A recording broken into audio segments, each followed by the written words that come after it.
그 스펜딩 펄스라는 곳이 있습니다. 이 마스터카드에서 하는 건데요. 이 스펜딩 펄스에서 하는 일은 뭐냐면 현금하고 직불 카드를 포함해서 모든 종류의 결제 종류를 추적하는, 누가 얼마 결제했다 이걸 쫙 직비하는 겁니다. 그래서 이렇게 하면은 돈의 흐름에, 거시경제 형식으로 돈의 흐름이 이제 파악이 될 수가 있고요. 어느 정도 규모의 이 캐시플로우가 있는지에 대해서 확인할 수 있게 되는데, 이렇게 이 마스터카드의 스펜딩 펄스가 집계한 바에 따르면 올해 휴일 매출이라는 이야기는 이 땡스기빙부터 크리스마스까지의 휴일 매출을 이야기하는 겁니다. 여기에는 이제 블랙 프라이데이도 들어가게 되고요, 사이버 먼데이 뭐 이런 것들이 이제 포함이 되게 되고요.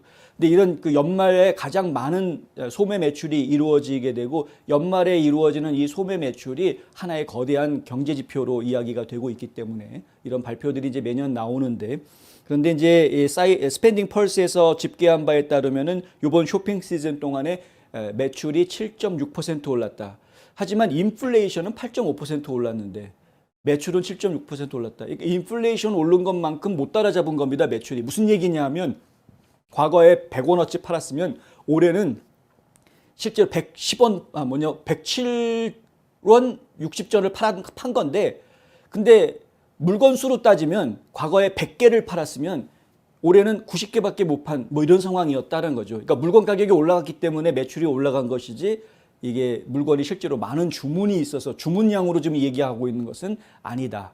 그러니까 결국 소비 심리는 이미 위축이 되어져 있는 모습이다, 이렇게 이야기해야 되는 그런 상황입니다.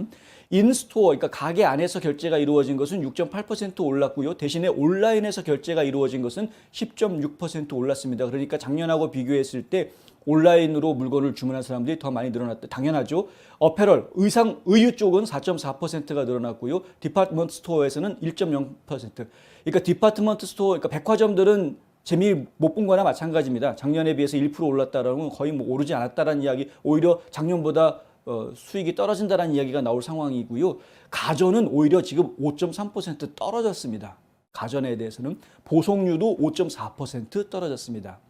예. 그런데 올라간 데가 어디냐? 레스토랑, 식당이 15.1% 올라갔습니다. 다들 아시겠지만 식당 메뉴 가격이 엄청 올랐죠. 작년에 비하면은 음식값이, 그러니까 식당의 음식값이 지금 뭐 적게는 20%에서 많게는 40, 50%까지 오른 식당들이 수두룩합니다. 또 제가 동네에서 들은 이야기를 전해드리자면 이 동네에서 산지 50년 됐다라고 이야기한 분인데, 하는 이야기가 예전에 맥도날드 가가지고 햄버거 먹으면서 야, 뭐 요즘 계속 물가가 올라간다며 이러다가 햄버거 값이 10불이 될지도 모르겠어 라고 농담으로 이야기를 했는데, 지금 실제로 그렇게 가격이 올라갔다, 이런 이야기를 하는 걸 들었는데요. 음식 가격 굉장히 많이 올라갔습니다.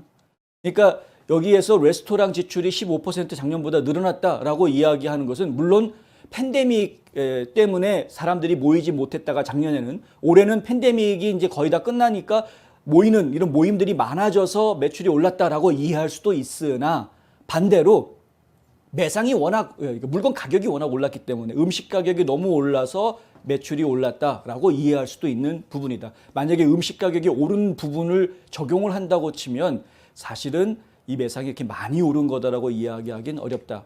결론적으로는 역시 소비자들의 소비 심리는 상당히 위축되어져 있는 모습이다. 전미 소매 연합은 휴일 매출 성장이 1년 전 13.5%였던 것에 비해서 오히려 6에서 8%로 지금 둔화될 것으로 전망을 하고 있다. 올해 매출을 그렇게 보고 있습니다. 왜냐하면은요, 팬데믹 기간 동안에는 비록 사람들이 모이는 거는 힘들었다고 하지만 돈은 있었거든요. 예, 나라에서 준 돈이 있었고 실업수당도 있었고 돈이 있었습니다. 그러니까 돈이 시중에 막 돌았습니다.